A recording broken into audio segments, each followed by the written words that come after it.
Okay, so we'll pick that up from where we left off. I moved myself to the upper left-hand corner because, or actually, I think I'd prefer to be in the lower left-hand corner. I can jump all around. Anyway, this way I won't be in the way of the edit window here as I'm talking to you. So this is like a quirky sort of comedic slightly opening. So if we listen to the piano right here,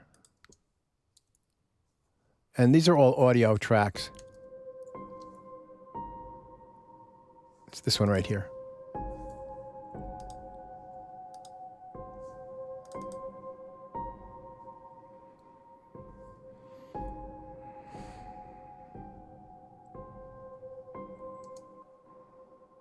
Right, so it's a very simple track, but it's going through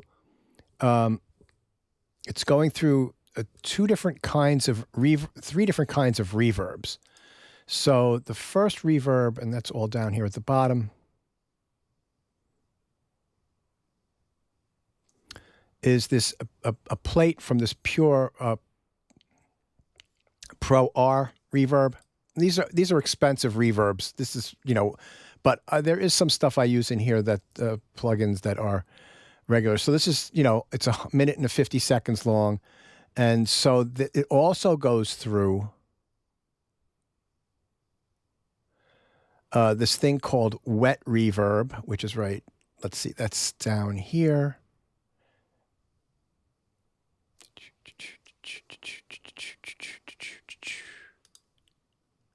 There it is. This is wet reverb. So this is just a patch I came up with. And we'll listen to this soloed out. And then the last thing it's going through is something called adaptive verb, which is this harmonic reverb. That's up here. Right, so the three of these blend together. So what I'll do is I will play the piano and we'll solo out the piano. Let me make sure that that's coming through soloed. Yep. Okay, so the first thing we'll do is we'll listen to it with no reverb. Right, just a really simple ba-da-da-ba-ba-ba. So the first thing we'll do is we'll add that Pro R, which is a plate. Oh, it's muted. Hold on. Let's see. Oh, okay, here we go.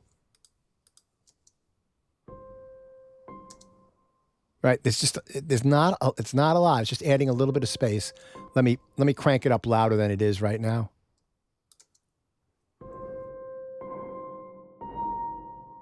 It's just adding a little extra oomph after the note. Okay, then now we'll listen to the wet reverb.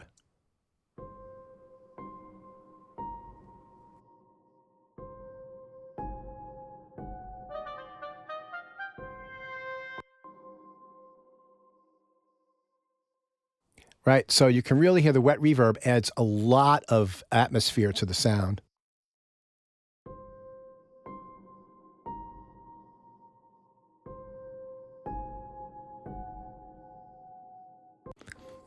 What it almost sounds like to me is that you've got the note, and then there's like a tail that comes in that extends the note. It's almost like it's shadowing the note with a different timbre. It's really an interesting effect.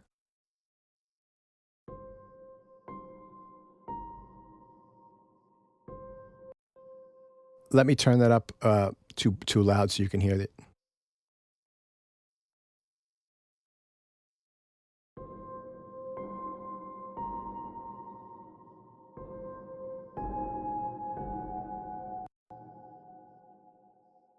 Yeah, there's a lot of sort of modulation and pitch variation on that.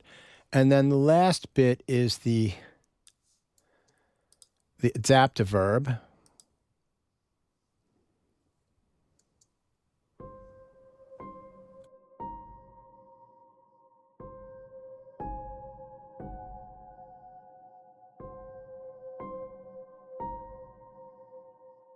It's almost like adding this eerie choir in the background, right?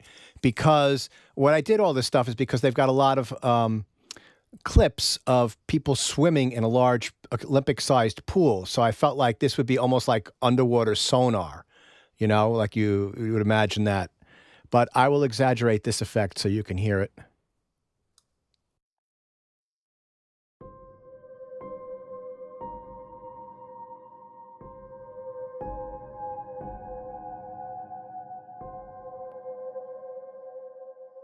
And then the three of these together.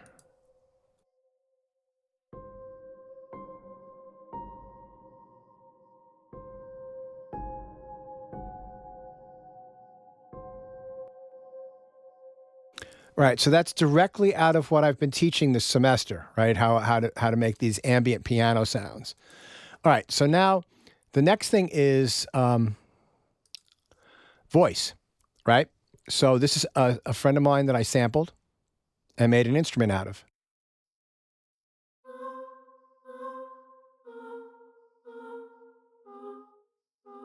No reverb on it now at all.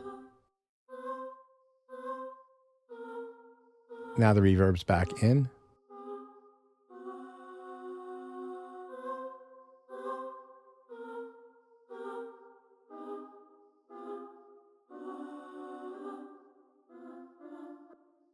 Right, so you can hear that it's a sampled instrument. It's supposed to sound, goofy almost, right? And it does. Then this track has the voice going through one of those, an emulation of one of those drum echoes. I might have to turn this up a little bit for you to hear it. Yeah, hold on.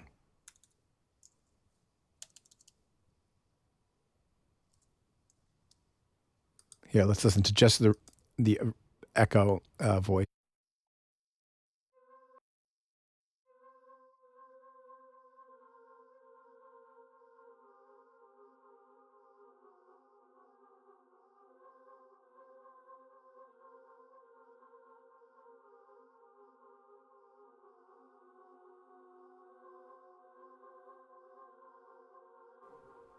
Right, and then that blends in with the regular vocal, and it's too loud right now. It's louder than I wanted it. I'll get it back to the original volume.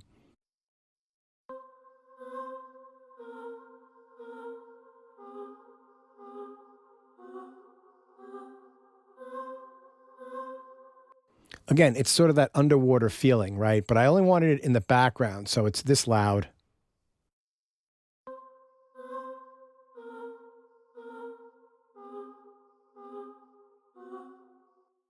And I printed the delay effect. I didn't, I have it on a send, but I just printed it. All right, so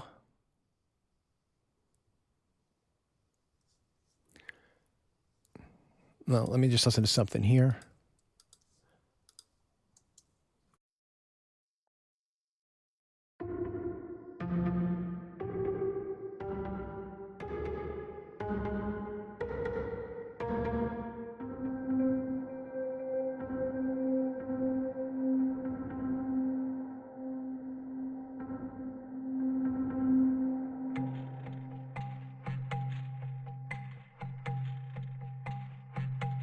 Right, so those are all it's like several instruments together. They're all sampled instruments, right? And you can hear they're like textures that what instrument is that? It sounds a little bit like a kalimba, but then there's sort of this grunge at the end over in this area here.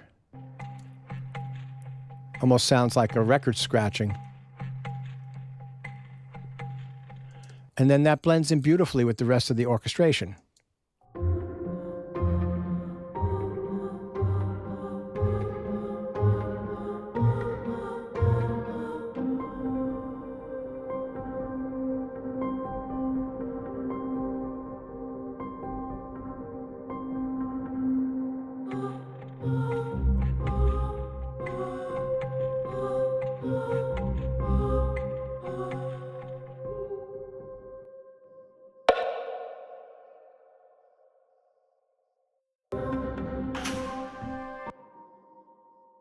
And then this little percussion bit right here, this was from the hallway sounds that I captured in the hallway of my old apartment building.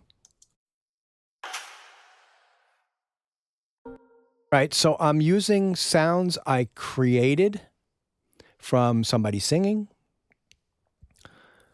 hallway sounds, some of the other couple of other sampled sounds. I'm treating the music, some of the instruments with multiple delay lines. I'm treating the voices with multiple reverb lines. I'm treating the voice with a delay line. So you see that these techniques that I'm teaching you, they get employed, right? I'm not the only person who does this stuff. Now, this right here, these are my wooden yoga blocks that I sampled.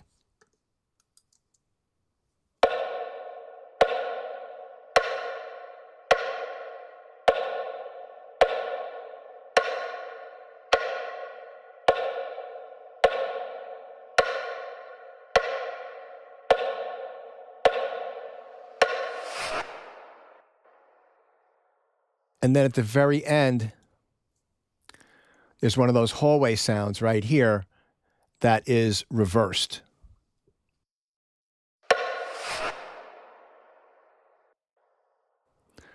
Okay, then let's listen to the next bit of music, which has some odd time things. I had to do some weird stuff after the fact in order to make it fit with the last cut of the film. Yeah, but anyway, let's take a listen, and then there's only a few things in here that I'll go over.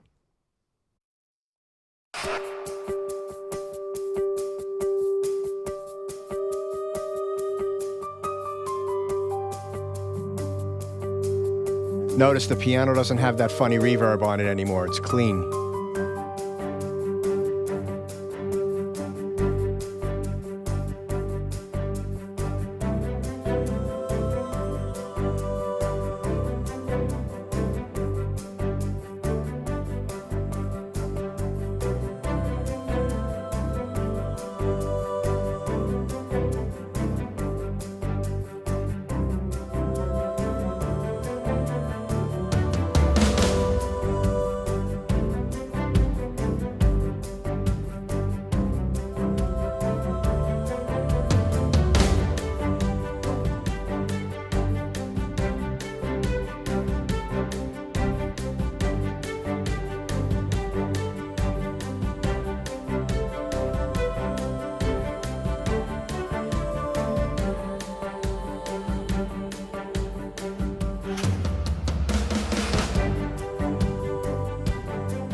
Okay, so the first thing is the guitar track. Let me just fix something here.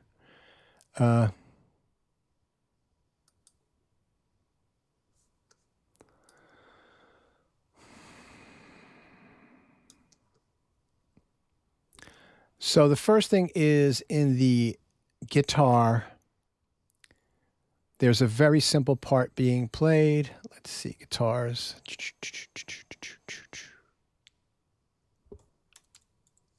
Here we are.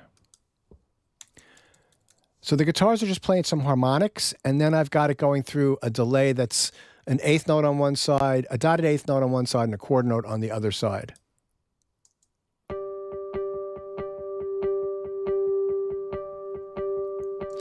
Right, you're hearing this, but I'm only playing bam, bam, bam, bam, bam. I'm only playing the clave. Doom, doom, doom, doom. But that extra rhythm is being made by the kind of delay line, and I've printed that because I didn't want anybody to change that after the fact. So I wrote a simple part and used delay, a rhythmic delay, to add more energy and vitality to it, right? So that's the first thing. And then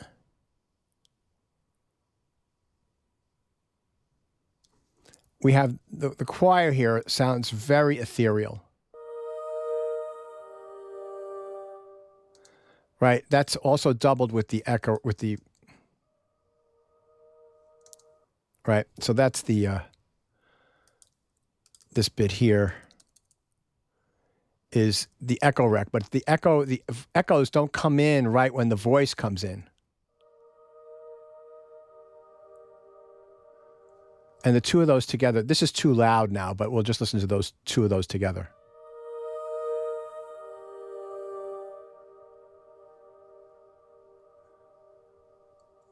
Right, so the delay is adding that really ethereal texture after the fact, and the drier sound comes in, and then like a half a second later, the part repeats. So it's almost like I'm, instead of writing a round or a contrapuntal bit, I'm letting the delay, the effect, work that magic for me.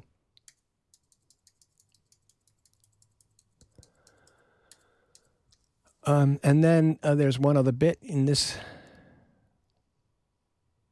that I want to go over. So right here, we've got some percussion and then reversed, right? We went over reversing sounds.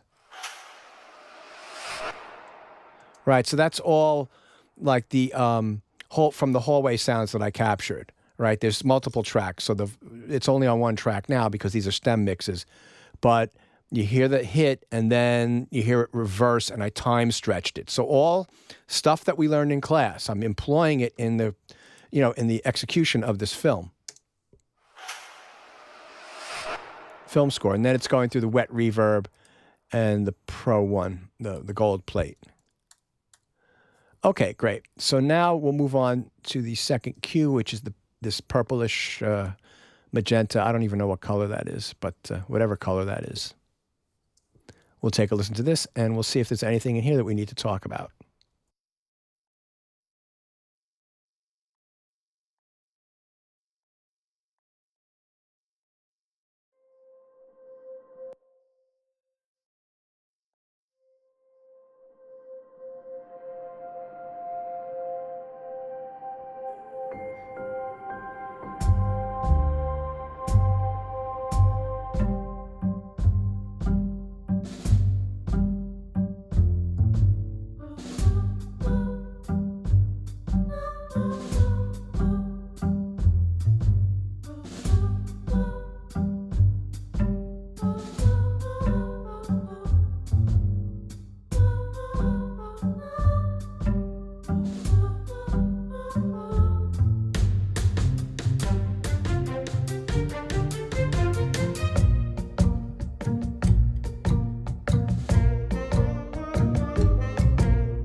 Again, comedic a little bit.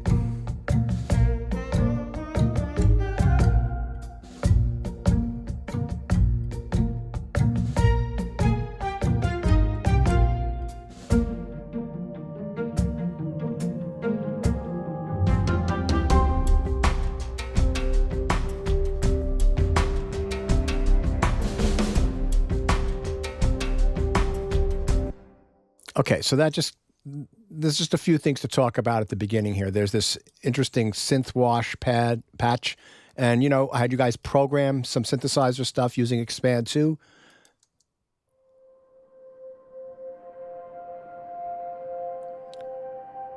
Again, very atmospheric, very textural. And then there's also a piano at the beginning going through the same 3 reverbs as before. I've got 2 piano tracks. I've got one that's pretty dry and then one that's affected, right? So this is the piano and the synths.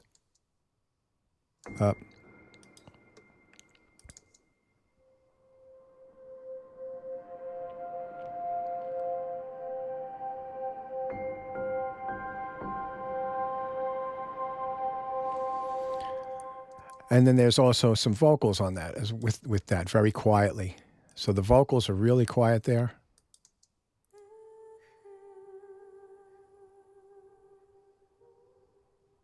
Lots of delay on that. And again, these are vocal phrases I just had a friend sing in certain keys, and then I, edited them and placed them into the track. So the piano and the vocal.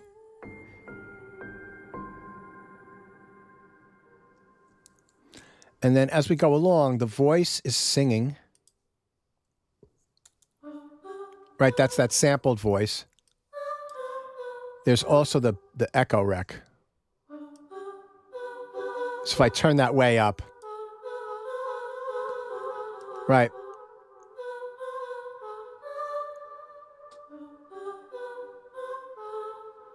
Again, it's adding a little extra rhythm into the part. So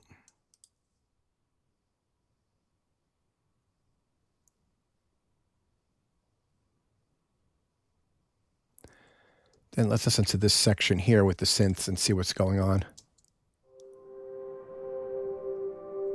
Again, that ethereal kind of spacey sound from before. I mean, what is that? That's not, that's just it almost sounds like a choir and like a very muted church organ.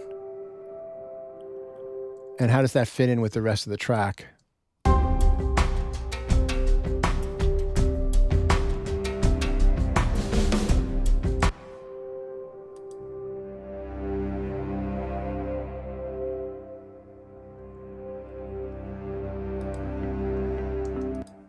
And then we got guitars in there.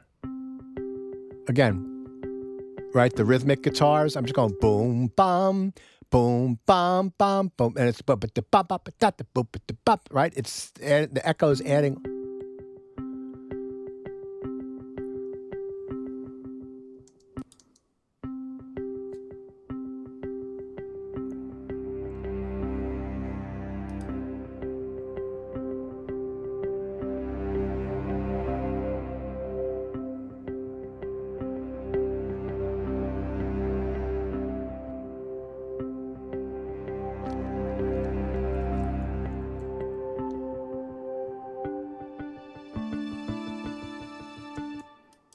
All right, that's fine. Let's move on to the third cue in this first act. Let's take a listen to this and see what we got. I one of the things that happens when I'm scoring a film is that it has to be done so quickly that I can't remember. Like this was, I think, 2020. This is before the pandemic. I don't remember all the music on this film because I've had about 15 projects or 20 projects since then that I also scored. So, that's multiple hours. That's like, 10 hours of music. So, and then I've also had my own music that I've released. So I don't know every intimate detail of all these scores off the top of my head. So I'm just listening back to them now and, oh yeah, that's what I did. I remember. So let's take a listen here.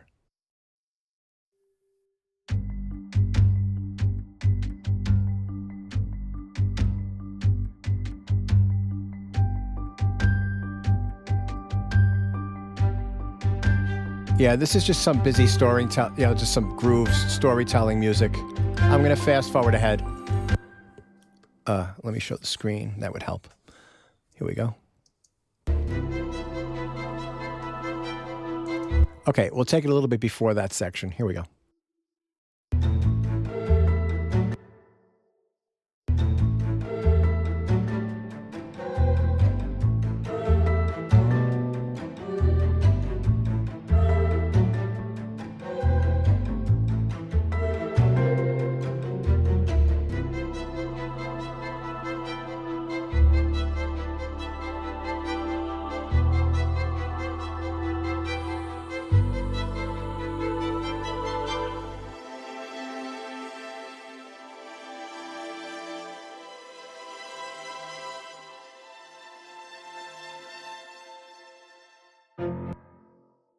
Okay, so what we got here is this winds.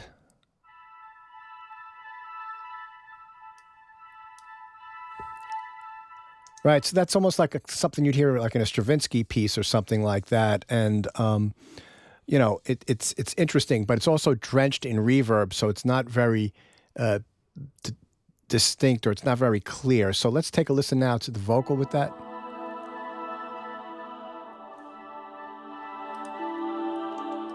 And then this track here. Right, so we got some percussion. So again, some really ambient stuff in there. And then when the strings come in over here, this also.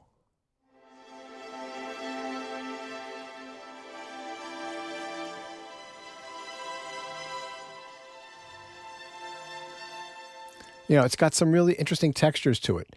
And then the form of this piece, I'm going to play it through so we can listen to just the form, which I was talking about before, is escaping song form, right? And learning how to sort of expand, like how you structure a piece of music. So this is almost like a suite, the way it's written, and it follows the timeline with the video, and also a lot of these textures come in again in further on down the road, and you also notice that the sounds also give sort of like they justify what's being played. So you're hearing that the female voice sample, right? That's been in all three cues so far. So that becomes sort of like a trademark of the score, right? So let's listen to this. It's a few minutes.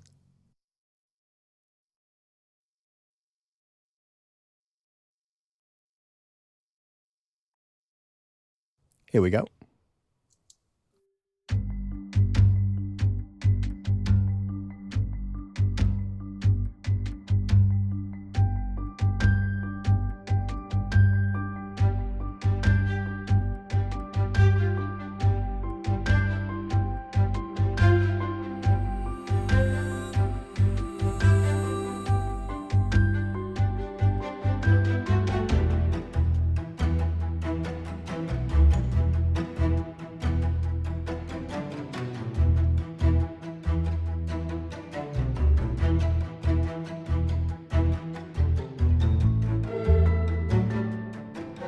So this is the third section of this piece.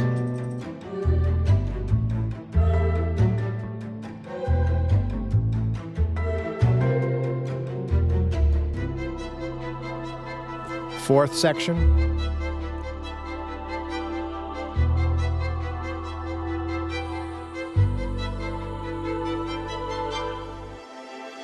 Just a little interlude here.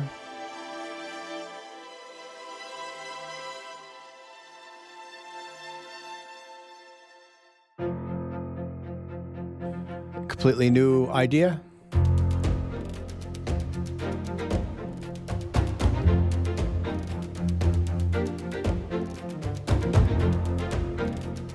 This is like I'm being industrious, getting stuff done, getting ready to go on a swim meet. But something's happening. And then this is a variation of the earlier bit with the Coleño strings. 2, 3, 4, 5, 1, 6, 2, 3, 4. Really odd time signature. Don't ask me what it is.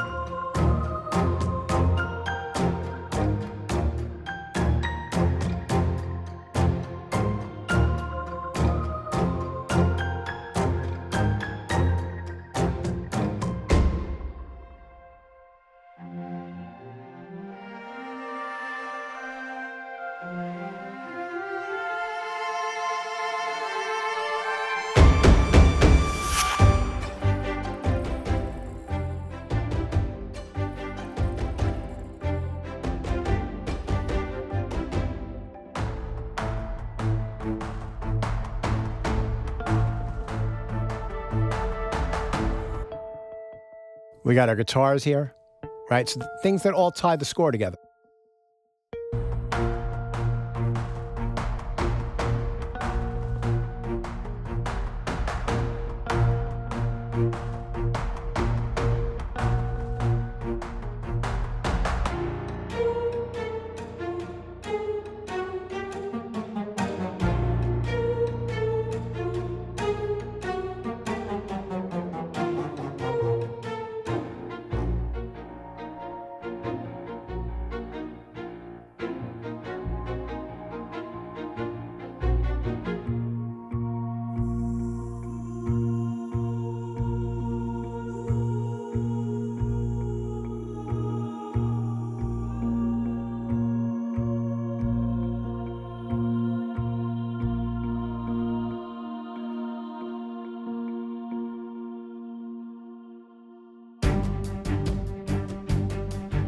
And then to repeat of the main titles music, we heard this earlier.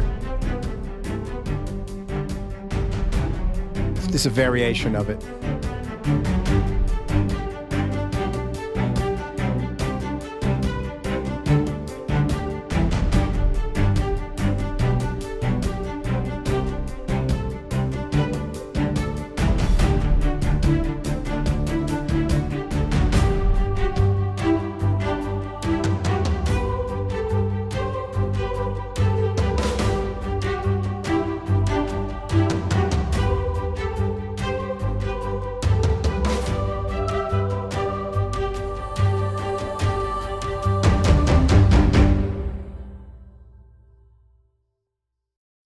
And that's the end of the first act. So you could see how complex that cue is.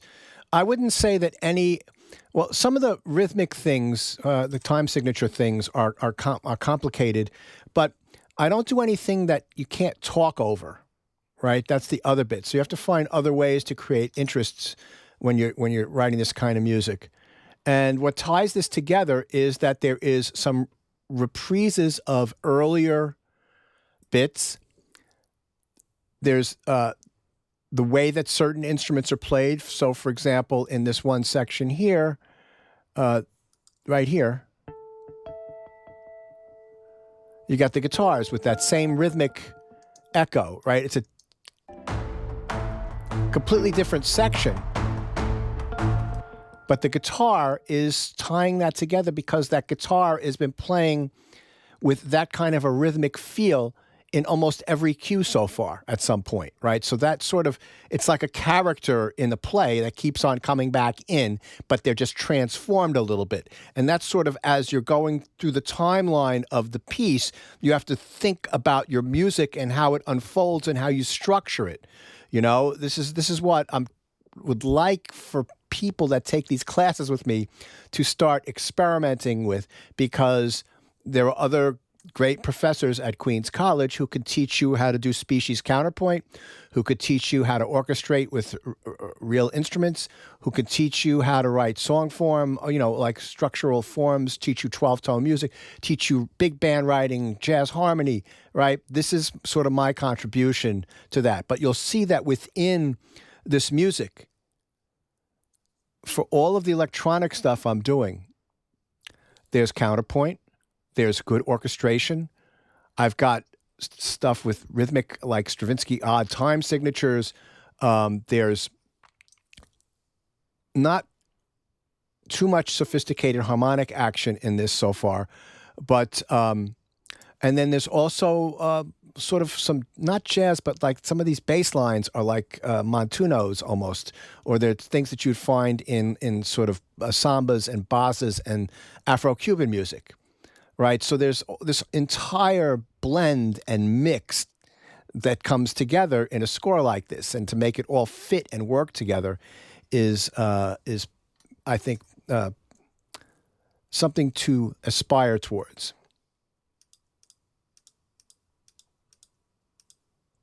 All right, let's close this. Let's move on to Act 2. Any questions on that so far?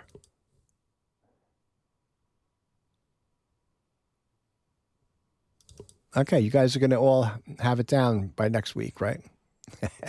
Just kidding.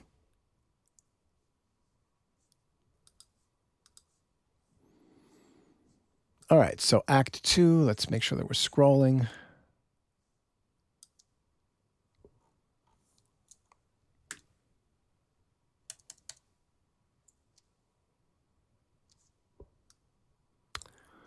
And let's see what stays together from the first act and what new stuff comes in. Here we go.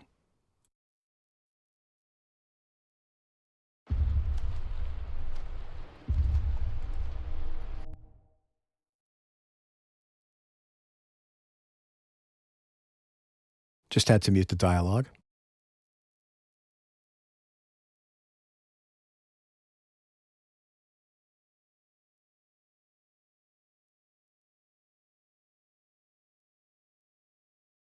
One second.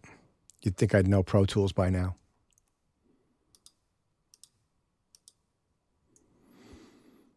All right, now we'll go.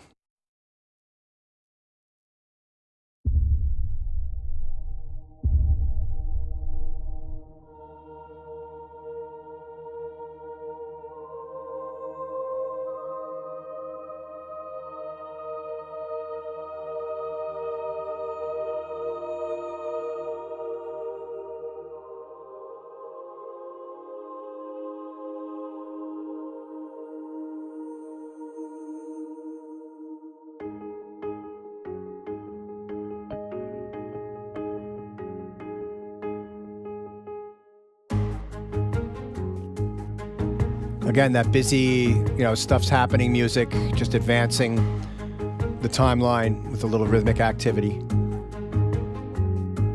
Notice how easily I can talk over it.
Okay, that's next cue segues in.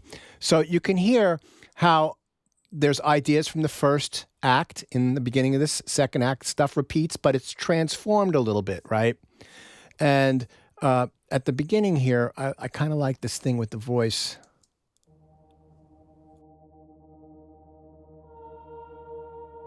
So it's my friend's voice, and it's also a male sampled voice that I think I got from from a library that I purchased. But it blend the two of those together, and it really is haunting.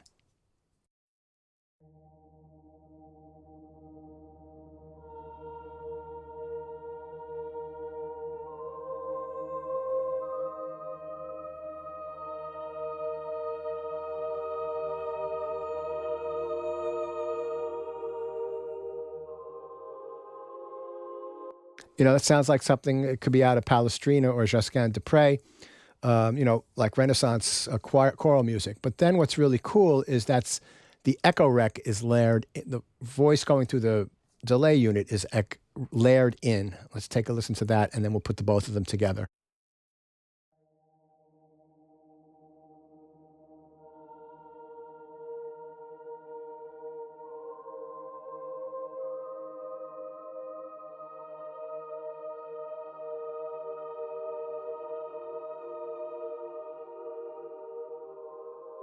Right? And then we'll listen to just the two of those together and how they blend in, and how that the echo really adds like this eerie, ethereal quality to the straight voice, even though the straight voice is drenched in reverb like it's in a cathedral. But again, with the underwater reference.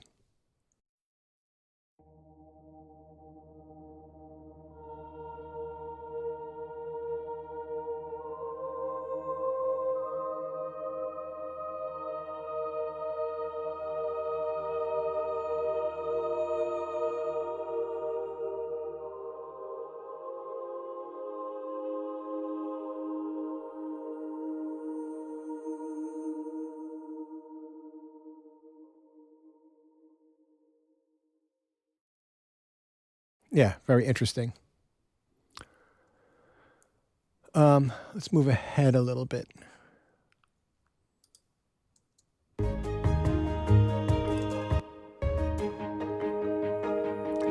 So this is another technique I like to use, where I get these ostinatos going, and then I have a backbeat being played by another instrument. So we'll listen to the strings.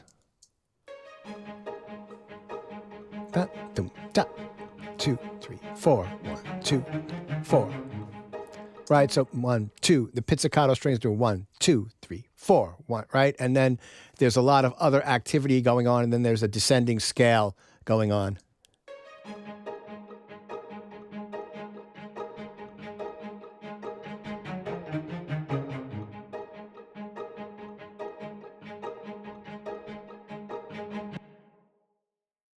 We'll add this percussion. Well, we'll add the percussion later. Let's listen to what the synth is doing there.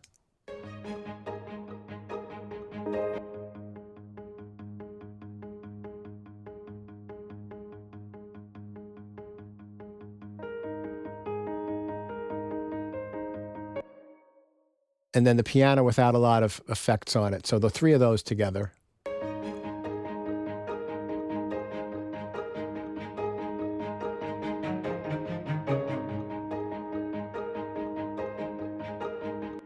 You know, it's happy, but it's almost like the time is suspended because of the backbeat and everything.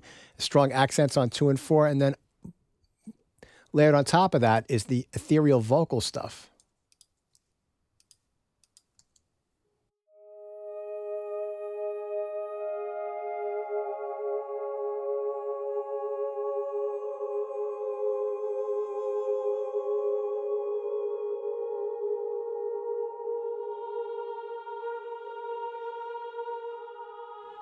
And then all of that together.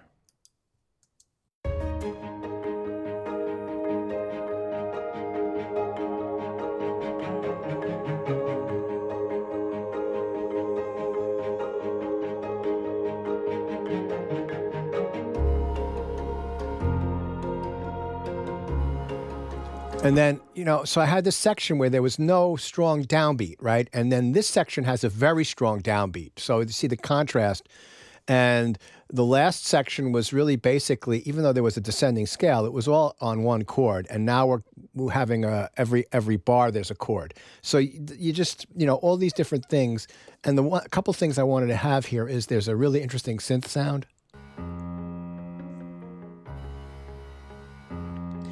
It's kind of a piano with sort of like the piano wire buzzing.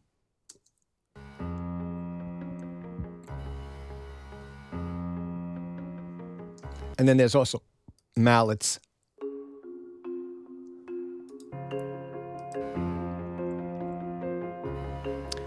So those are all like keyboard, you know, the mallets have like keyboard on them, but those are the keyboard instruments. So we went from having strings doing all that like rhythmic stuff, and now you switch it over in the next section and you orchestrate that way, where a different set of instruments is doing same function but a different pattern, and it just helps things move forward.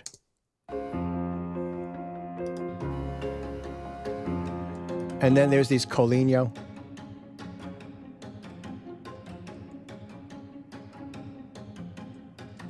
And then there's a solo cello.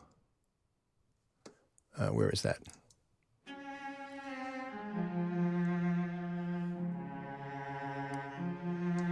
And then doubled with the Pitts bass.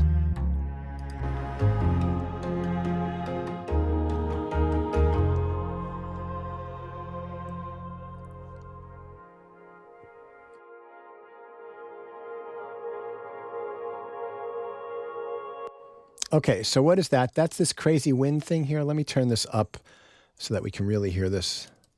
Up.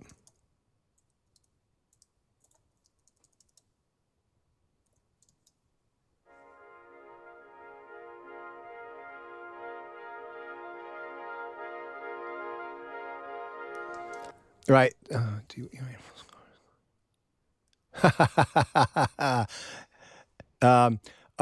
me finish this one cue and then I'll answer that question. Sorry. So this is polyrhythms, right? You can hear that there's you know, a whole wind choir, and there's like sort of like 3 against 4 or 5 against 4. I forget what it was.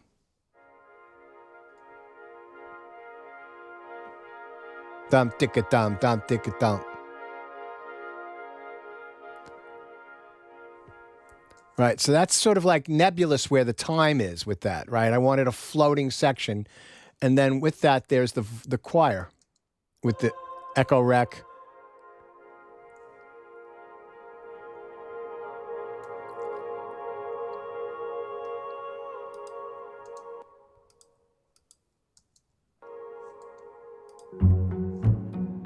And then this thing at the end here with the odd time signatures, which we heard in the previous bit.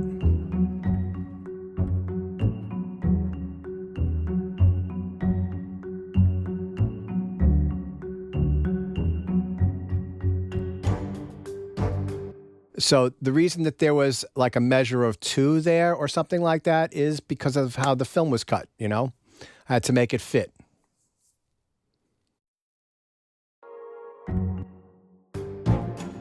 And then similar idea. We're in a different chord right now, and the orchestration is filled out more.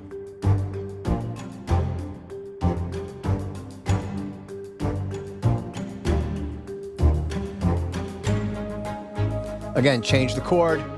It's not a key change. It's just a chord change.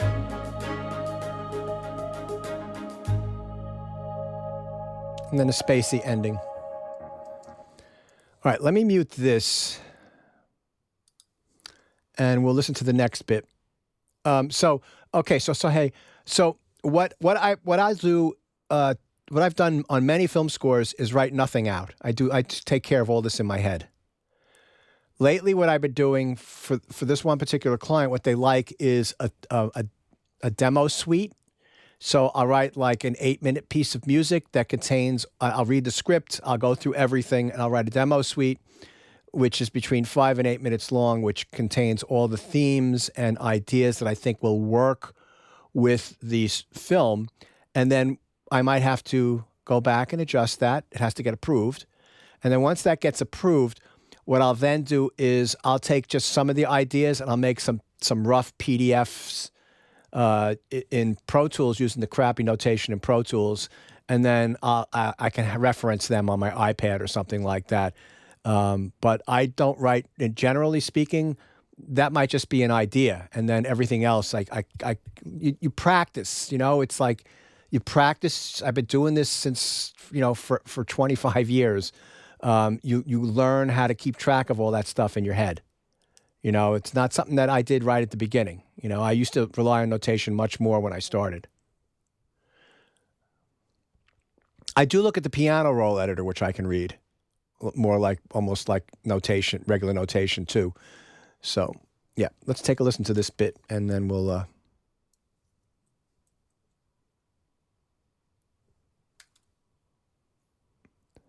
see what we got here. All right, here we go.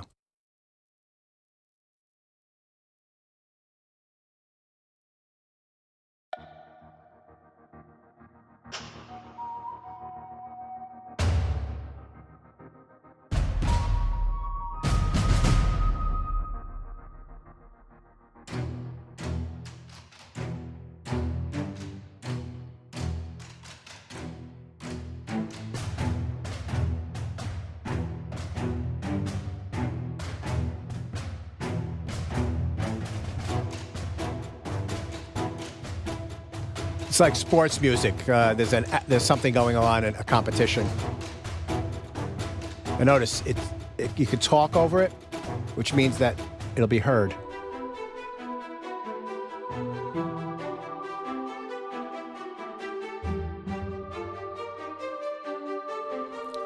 Even though this is a new idea, the way I move the chords around is similar to previous.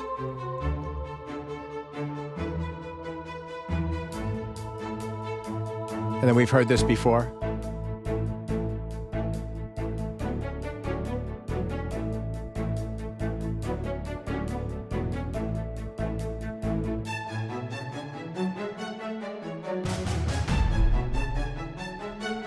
Some Aaron Copland.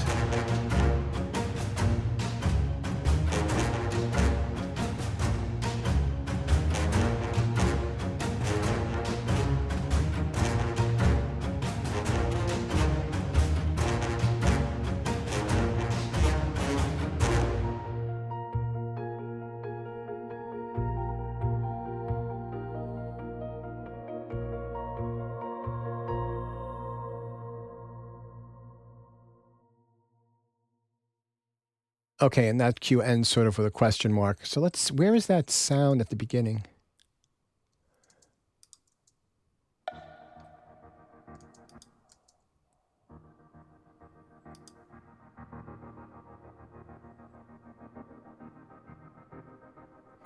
So that's a choir, believe it or not, right? And what I put that through is something called a filter gate. Let me just see if I've got it here.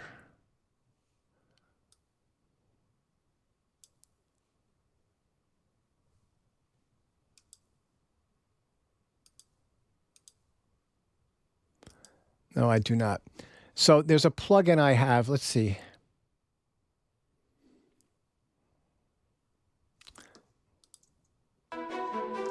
Okay, so we have the sustained bit here, right?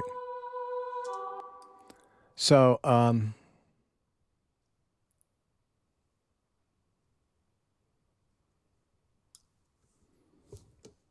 I can use this plugin which I found. It's really cool. Let me just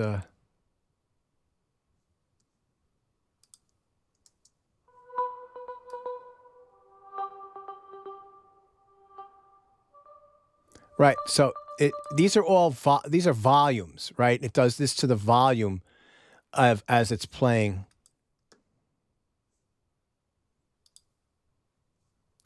And you can do all sorts of really crazy stuff.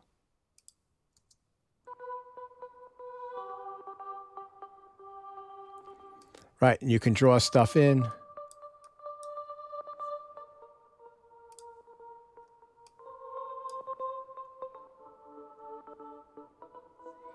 Right, and so that's what I used to get that rhythmic. I played around with the gate, and you get this really interesting process, right? Remember we talked this semester about how to take sounds and process them to create unusual textures.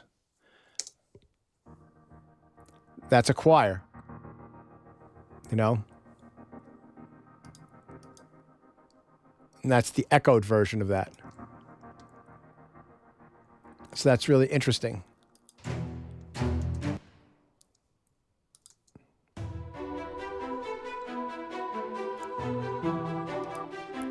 Right, this is just standard string writing with some contrary motion. Whoops, what's that? Yeah, they did a really weird edit, so I have a measure of 1/16 in there.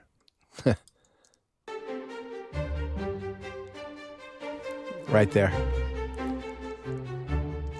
But then, above that is some really spacious. And you start to hear how a cue starts, how a score starts to take shape. And, each one of these individual cues has some strange forms to them. I'm following the action that's going on screen, but trying to, make it all sound like it's coming from the same place as opposed to like all these different pieces of music. All right, let's listen to the. Yeah, so. Right. Yeah, so this is a really weird situation here, right? So this area here, from here to here, were two cues, measure Q6 and then Q7, right? And then they got very direct instructions from ESPN to checkerboard that. So part of Q6 was here, then part of Q7 was here, part of Q6 was here, part of Q7 was there, right? But they wanted all the music to stay the same. So I had to figure out how to edit everything and make it work together. So that's why I've got the blue guy here is the Q7, and then the reddish one up here is Q6, and you see that they overlap. That was when I figured out how to do that. That took me like a whole afternoon to figure that out. It was really difficult, but it came out. I think it came out well. Let's take a listen.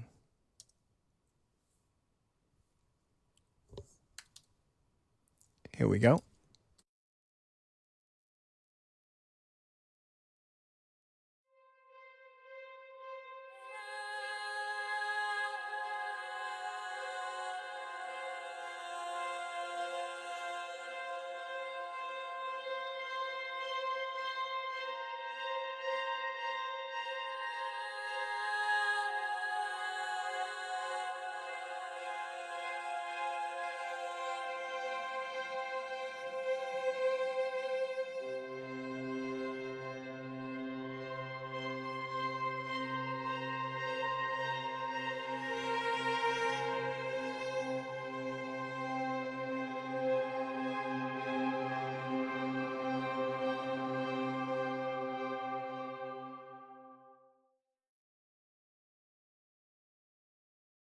So that stopped, right?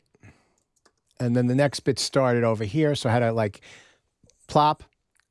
Then they decided that the cue in the middle there, they didn't want that. So they took that out because there was music in this section that's blank now. And then we'll pick it up here. Notice we had that sound in a previous cue. So sounds tie a score together.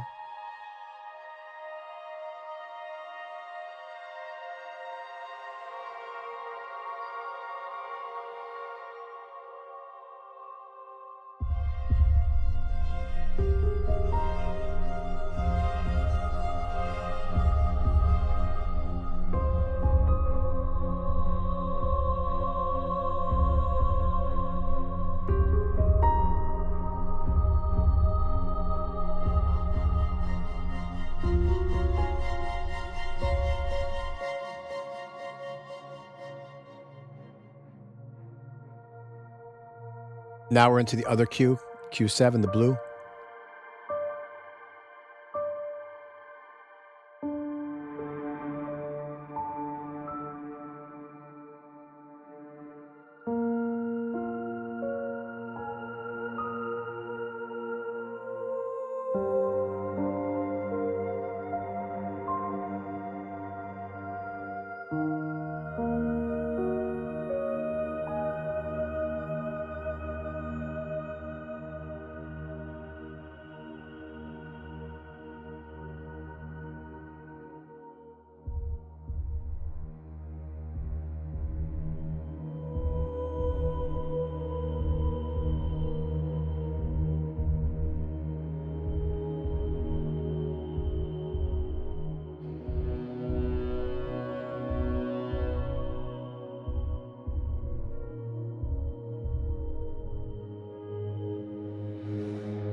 Now we're back to this Q6.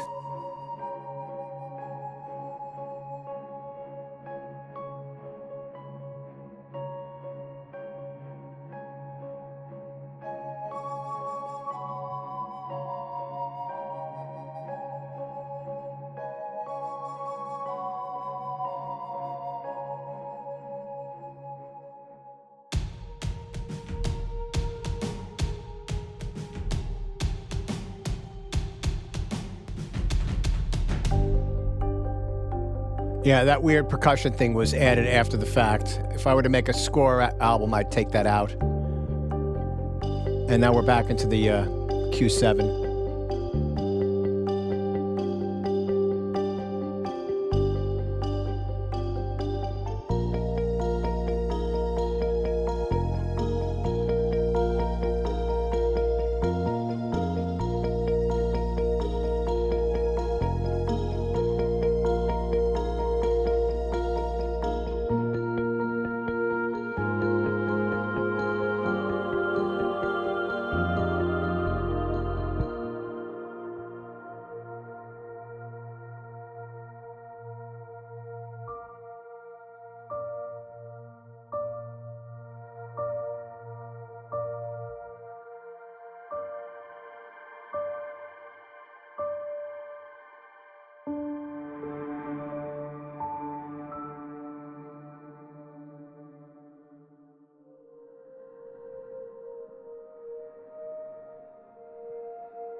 Something bad happened, but there's a happy ending.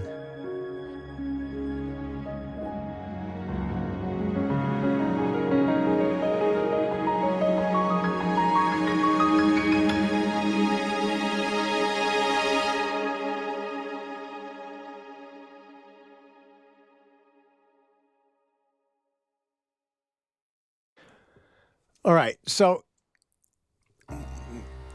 one thing I would say that is it's difficult for many of you that came into this as graduate students. You know, so for some of you, you're really learning how to do some of this stuff for the first time, and I think that you've all done a credible, very good job in general picking up on some of this stuff.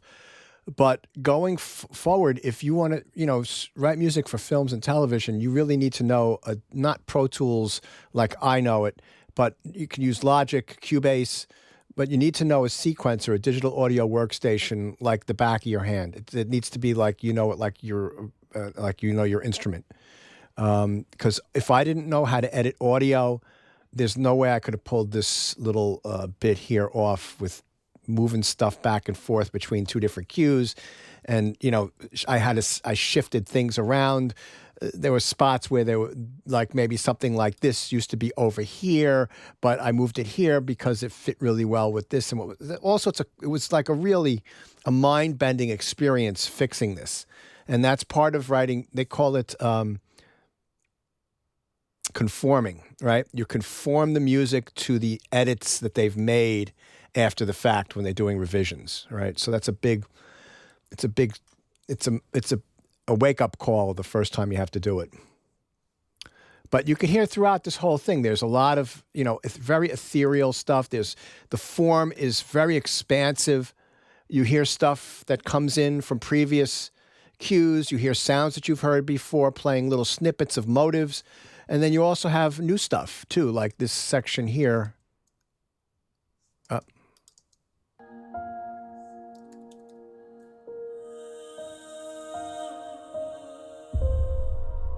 Like right here, this bit. It's very dark.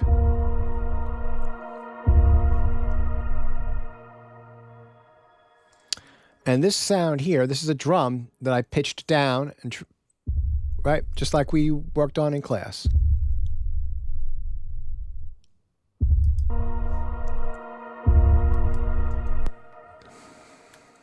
Okay, so that's the end of Act 2.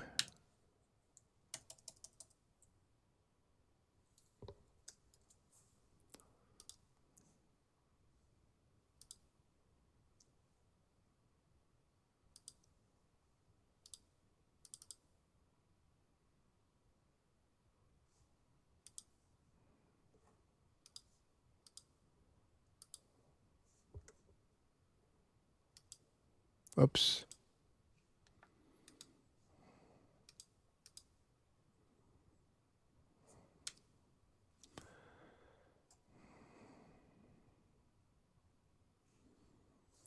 Let me just show you something here. Edited out 10 frames here, right? So they edited 10 frames of the film. That's like,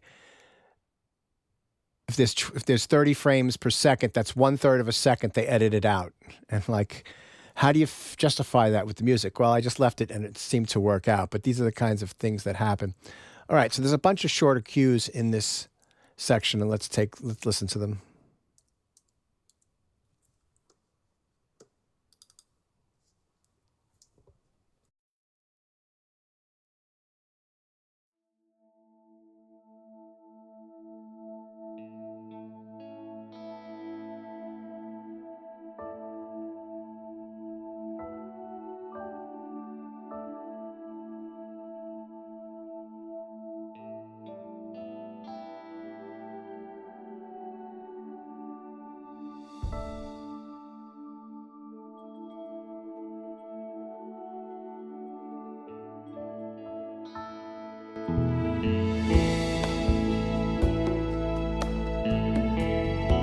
Yeah, so like, where did this come from, right? I forget what this is, but this is really out of character with the rest of the film. And then there's a volume ride here, which I didn't like. Let's undo that. And let's listen to it the way I wrote it.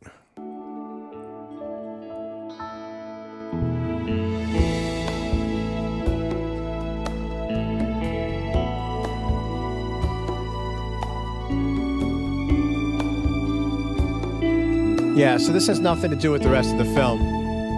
I forget why this came up. Oh, right. That's the melody from the main titles.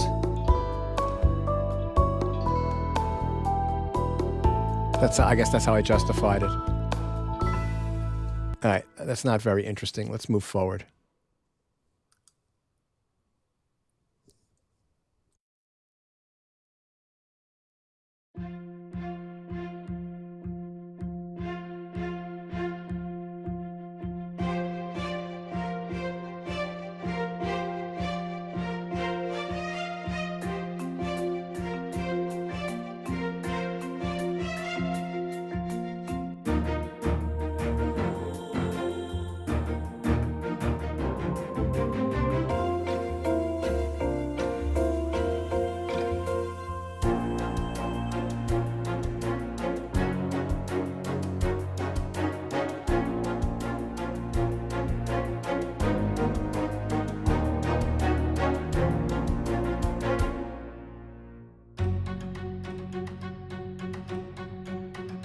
Okay, this sounds familiar.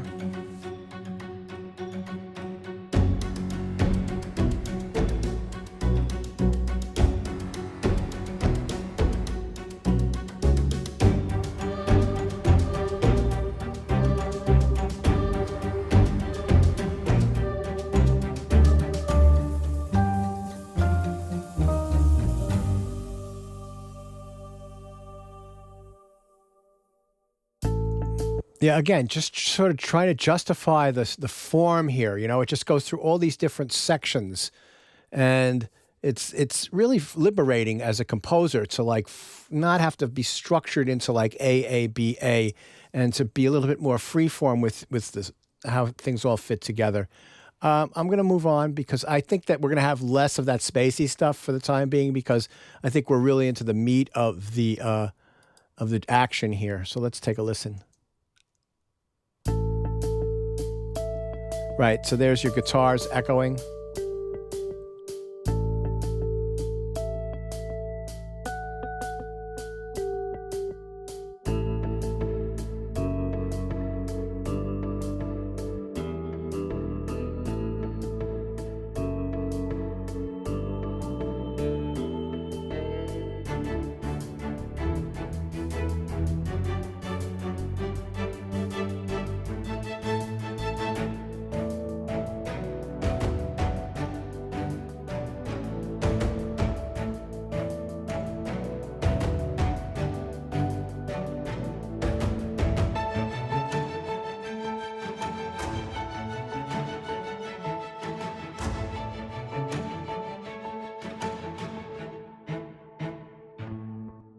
So seemingly out of nowhere, you get this string line, which we've heard before. Right, the scale and the bass with the ostinato, repetitive rhythmic things on top. Let's move on to the next bit. We might have to switch out of the score, I think. Oh, here we go.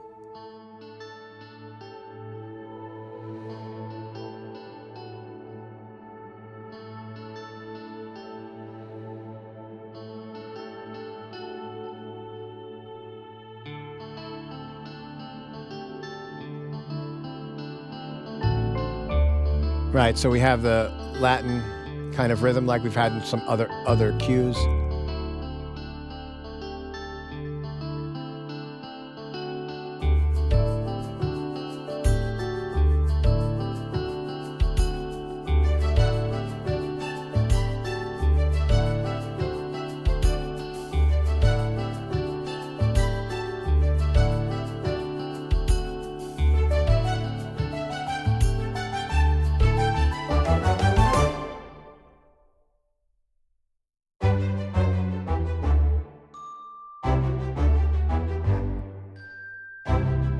Comedy, right?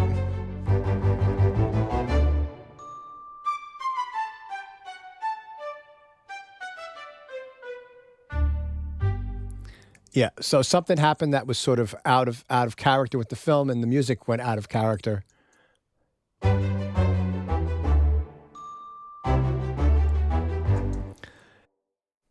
You need to be able to write all this kinds of stuff. Anyway, that started off with some really interesting textures, and again, it's the synth sound here. This track.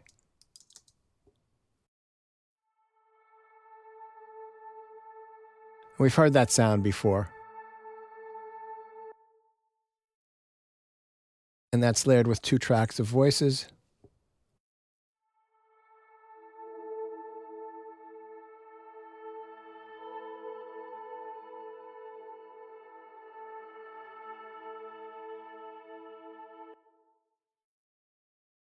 And then there's a guitar track below that, on that as well.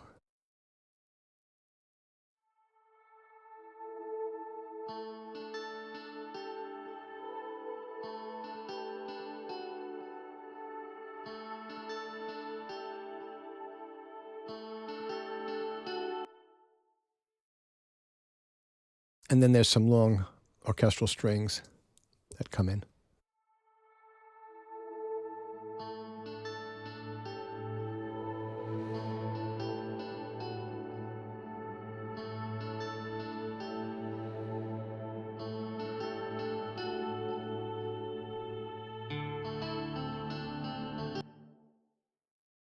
Okay, let's move forward.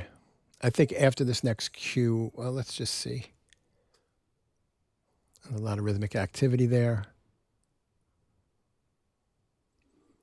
Yeah, I could tell by the waveforms that we've probably heard a lot of this stuff before. Haven't heard that.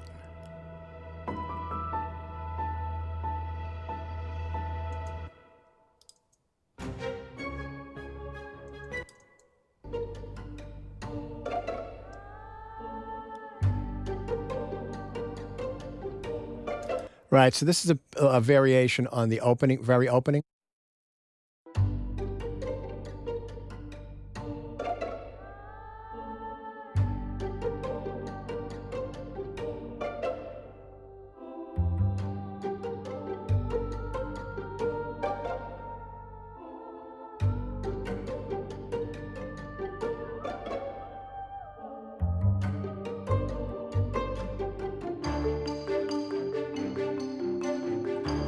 Okay,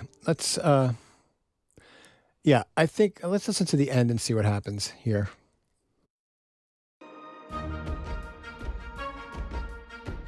Right, it's more sports music.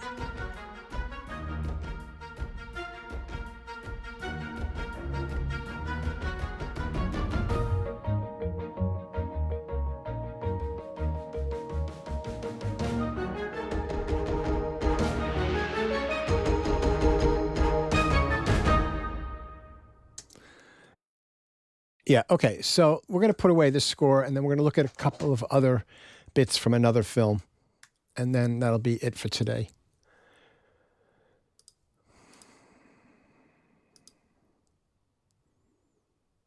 All right, so this is a film called Catch 98 about this woman, Tamika Catching. These are all sports documentaries, and they're mostly to do with women.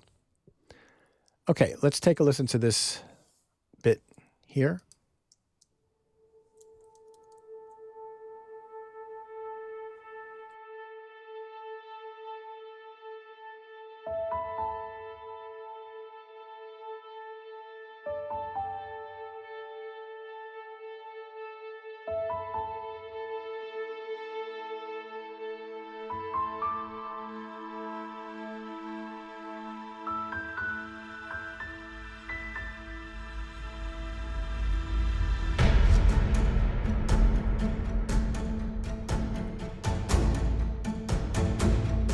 Sound familiar?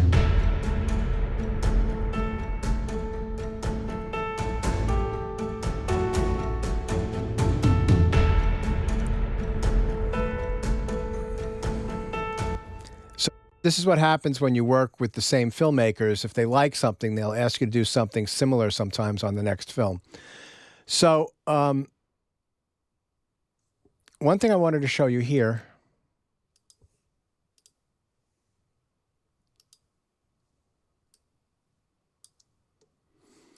is this track here.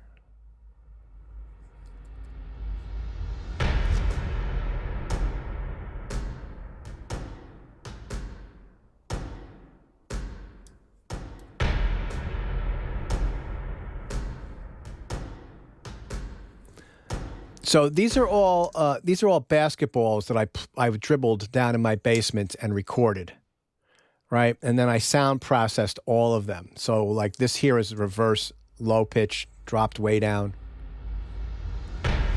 And then some of those lower accents are just dropped down. But you can hear that it's a basketball.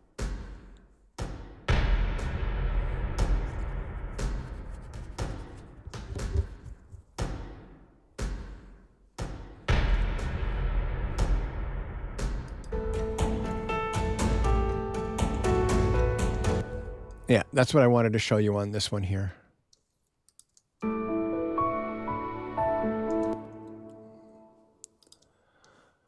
All right. So again, making your own instruments. Oh yeah, this is different. Right. I know which cue this one is.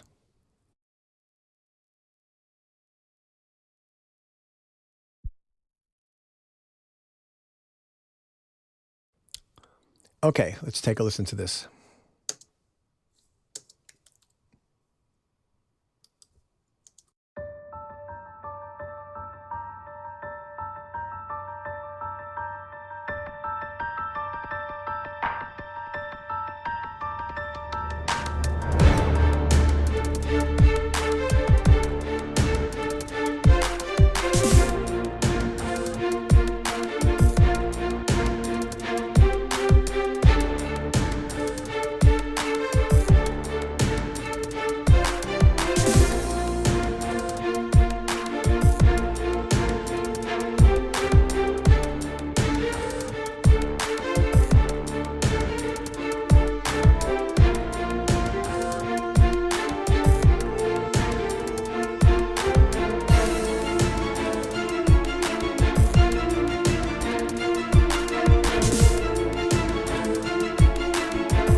Okay, that's enough of that. Let's take a listen to the keyboards at the beginning. And then there'll be a few other things we listen to. So that's this track here.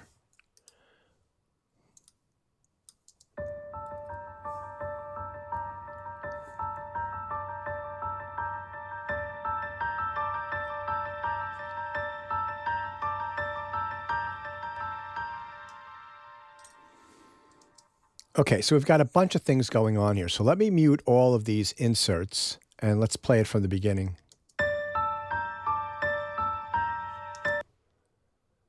There's more inserts. Oh no, there isn't. Okay. Right, so it's dot, dot, dot, dot, dot, dot, dot. So the first thing is I like to always just take a little bit of the mid-range out of the piano. That's not a big deal. And then this is a multi-band compressor. It's just bringing down some of those high frequencies so that they're not piercing. That's not the purview of this class, but this is.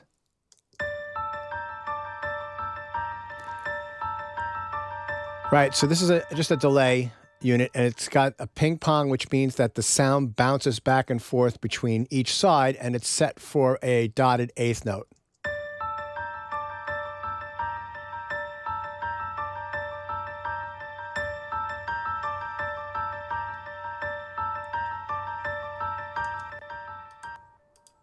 And then I've got a low-pass filter here, and see how I'm automating it?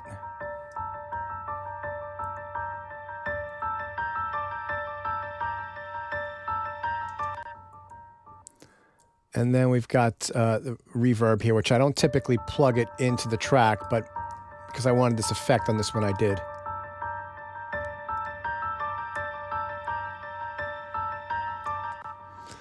Right. So check out this one thing with the delay, is that when we get to this section here, the wet-dry mix moves from here all the way up. It gets much more...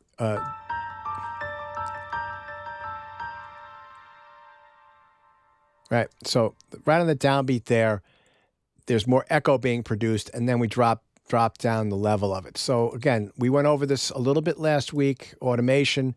The people that have taken, they're taking Audio MIDI 1 and are taking currently Audio MIDI 2. We've done much more work with this, but I've only exposed you guys to this in DRAC 1.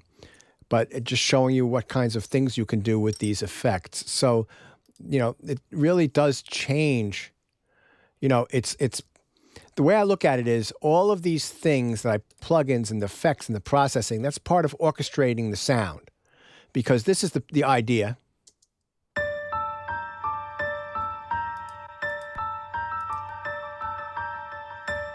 And that's okay. But then once you add the EQ,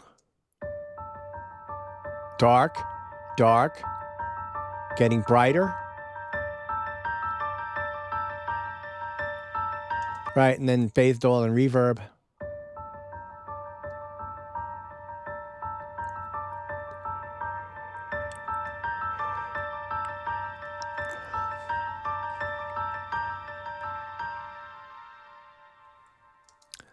So that's pretty cool.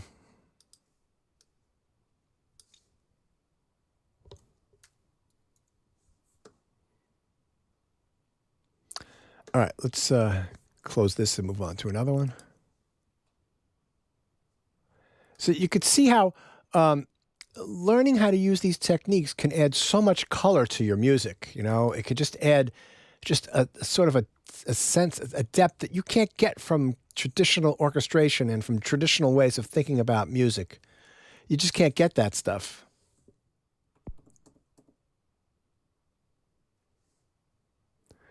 I forget which one this is.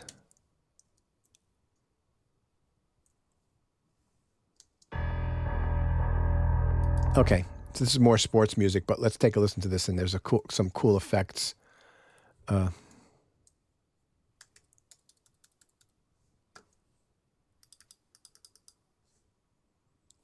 we go.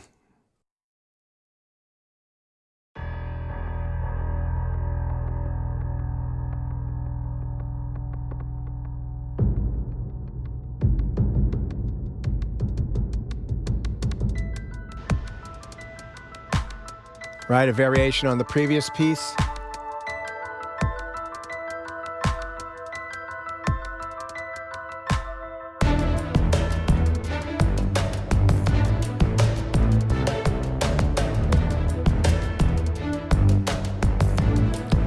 All right, let's go over that opening.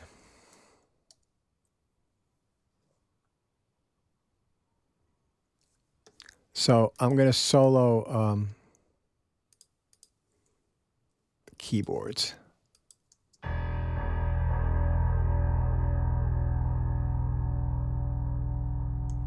Right, so I don't have any delay plugins instantiated. There's just reverb here, but you can hear how the sound bounces back and forth with echo.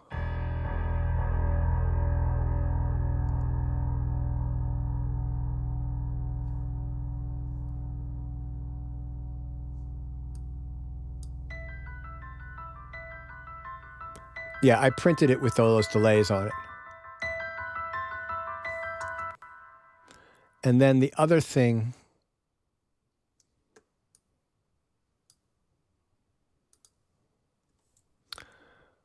with this drum kit at the beginning.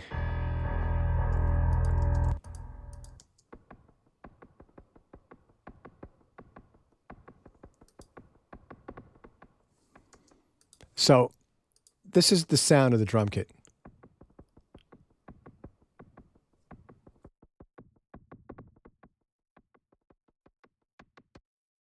And what I did was I put it through this distortion unit.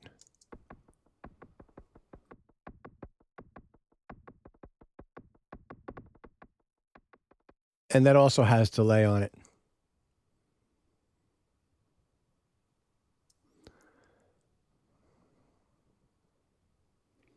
Yeah, Yeah, let's take a listen to that again, that just the intro.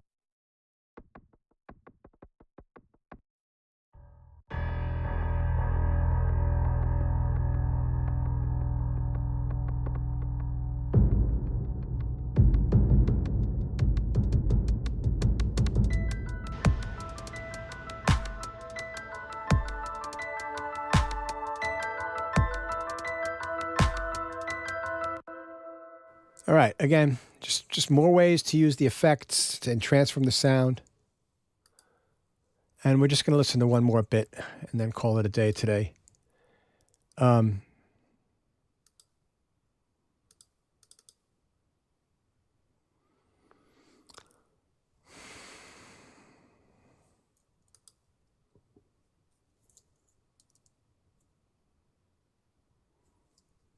okay, so this one's a little bit more spacious.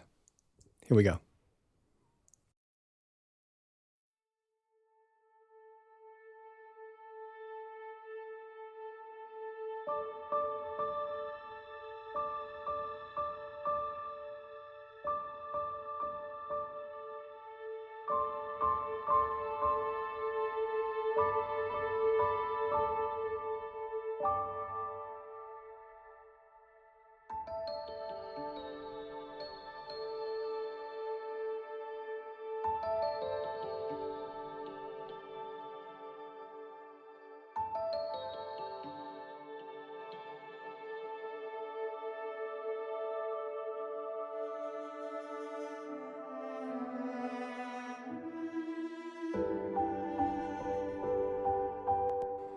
Okay, so that's take a listen to that. So we've got this really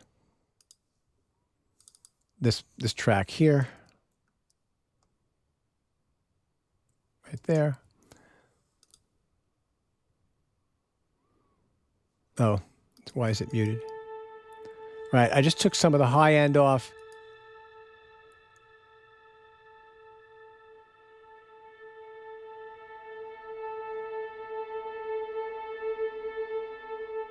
And you can hear the tone changes. You know, that stuff I worked out and I recorded.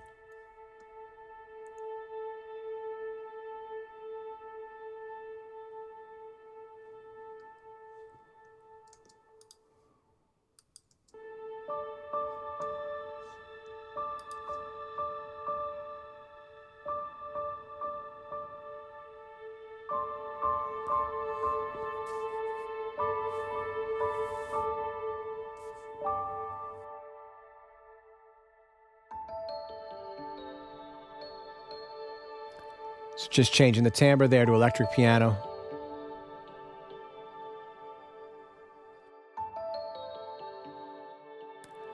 And then transition into the next bit.